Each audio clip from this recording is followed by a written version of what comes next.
Hi, I'm Phil Dreshfield. See, I'm your instructor, hospitality marketing, and this is your first hospitality marketing lecture. About time, we're into week 4. I get it. Sorry about that, but let's get you caught up. All right, I promised you a lecture to talk briefly about SWOT analysis, and I read through the textbook, and may I tell you, that is the most confusing section. One paragraph, then you have an assignment. So what I'm going to do today is I'm going to try and give you an overview of why we have SWOT analysis, number one, and what they really mean and how they really are important in the hospitality industry, all right? So what this all leads to down the road, dear students, is the fact that in your portfolio eventually, you're going to wind up with a marketing plan, okay? Part of the marketing plan does involve a SWOT analysis, which is an analysis of an operation's strengths, weaknesses, opportunities, and threats. But before we get to that, you got to understand the backstory. So this is where I'm going to try and give you an overview of what it is to create a marketing plan. And before you get to the SWOT analysis, whether you're in hospitality, food service, tourism, beverage industry, you have to do what's known as a situation analysis, all right? So a situation analysis has 3 parts. It studies the internal environment, the external environment, and the customer's environment. Okay? You following me? Just making sure. Pay attention. Gets tricky here. So look, let's look at the internal environment first, okay? This is where you do some introspection into your operation. Let's say you are a restaurateur and you need to create a marketing plan to move forward because you're expanding, you got to go to the bank, you got to borrow some money, you're doing a second location, things are good, whatever. Let's talk about it. Internal environment. What are your goals and objectives? What are your resources? Okay? And how is your performance? How are your sales? Are they going up or are they going down? What are your resources like? Now, resources are more than just money and things. They're people. They're your employees, they're your staff, they're your partners. If you are a very successful restaurateur, you better have a stable staff, okay? They're your resources as well, all right? Let's move on to the customer environment, because in hospitality, customer's king. So it's all about the customer no matter what you do. So when you look at the customer environment, you've got to ask yourself, who are my customers? Who's walking into this restaurant right now? What are the demographics? How much money do they make? Where do they work? What do I know about them? Do they have families? Do they have children? Do they like the menu? Who are my customers? What do the customers do with my products and services? Well, let's see. It's one thing if I was selling vacuum cleaners, but it's another thing if I'm a restaurateur. So what do my customers do with my product or services? Well, let's take an example. Do they come and dine in or do they phone in and carry out? Do I need a drive-through? What are they doing? Am I a home meal replacement? Or am I perhaps a place they go to for a special event? You need to know, what do they do with my products and services? And while they're at it, when do they go and why do the customers buy what they buy? That's known as a customer environment analysis, okay? You also have to look at the external environment. Now, the external environment is stuff that's obviously out of your control, all right? Like what? Well, let's look. How about the competition? I know, true story, I know a guy who bought a franchise of a wonderful East Coast family-style Italian restaurant, moved it to the suburbs of St. Louis in a place called Washington, Missouri.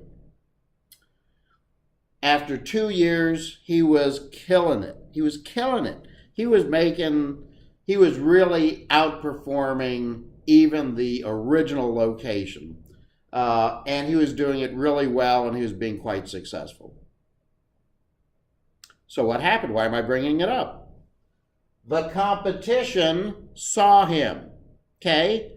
Olive Garden, our friends at Darden, decided to scope out new areas outside of St. Louis. They said, oh, look, here's a very successful Italian-American restaurant, family style, about 100 seats. Let's open up right next door to them.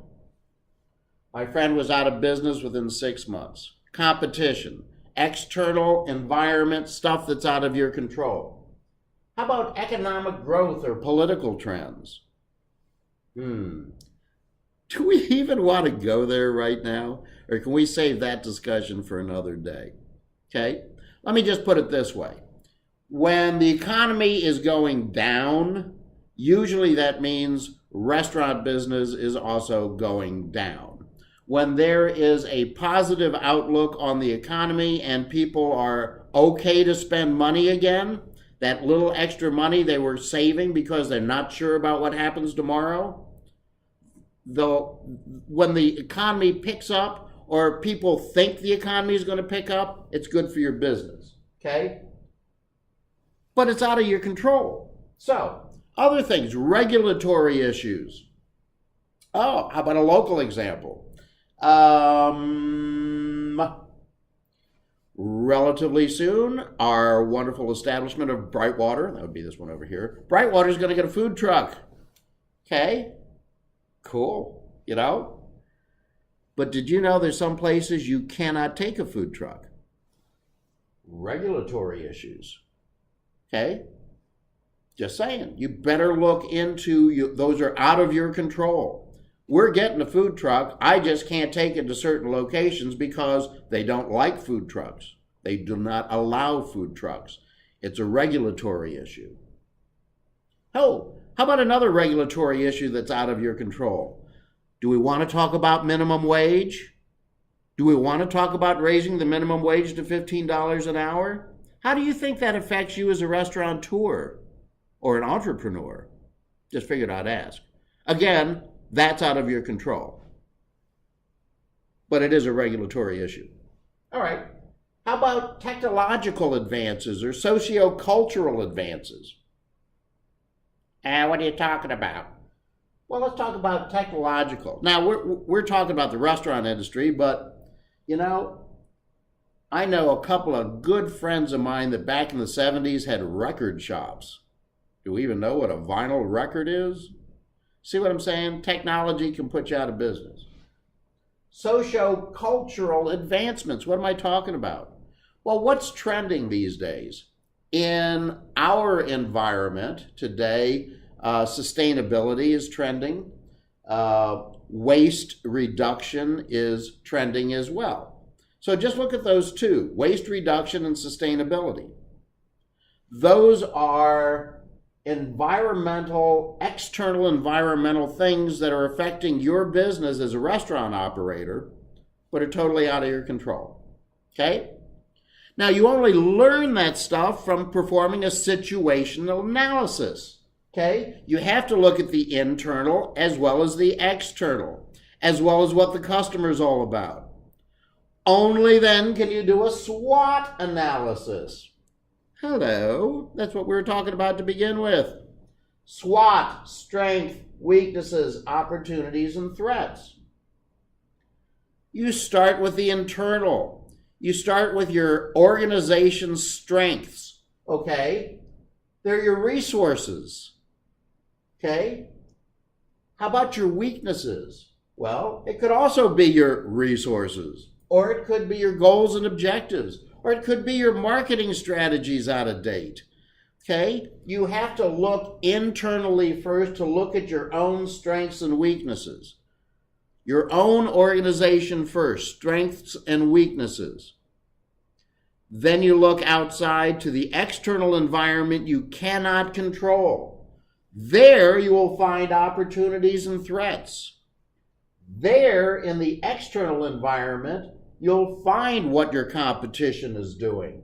And it could be a threat, or it could be an opportunity. You may find that the competition, the restaurant down the street's about ready to fall on its tail. Maybe you want to go into a partnership with him. Maybe you want to buy him out. Maybe you want to wait till he closes and then buy him out. Just saying, opportunities and threats from the external. Okay? The external also involves the socio-cultural trends. You know, what is happening here? What could be a socio-cultural trend that becomes a threat? How about this? You know, you're getting ready to do a brand new second location, as we talked about earlier. That's why we need the marketing plan. But in the regulatory issues that you come across by doing a SWOT analysis, you find that the building that you wanted to put the new restaurant in is not yet ADA compliant. Regulatory issue. Okay? Now, what does that mean? That means it's not ADA compliant, so it's not wheelchair accessible. Or perhaps the restrooms are not wheelchair accessible. Okay? Now, all of a sudden, you find that these external regulatory issues are going to start causing you to possibly rethink your location selection, because it's not really helping you. It's not really assisting you with an opportunity. As a matter of fact, it's costing you more money, because the ADA compliance is something you must respond to as a regulatory issue. All right. So with that in mind, I now want you to go back and let's go back to the discussion board, and I'll post some things up here in a few minutes. I want to go back to the discussion board and review what you've already written. If you've reviewed or written anything yet, don't you know? But if you put something up there, let's review it and now apply it after doing a situation analysis to your example. I'll meet you on the discussion board. Hey, this was a great first lecture. Looking forward to many more. See you guys.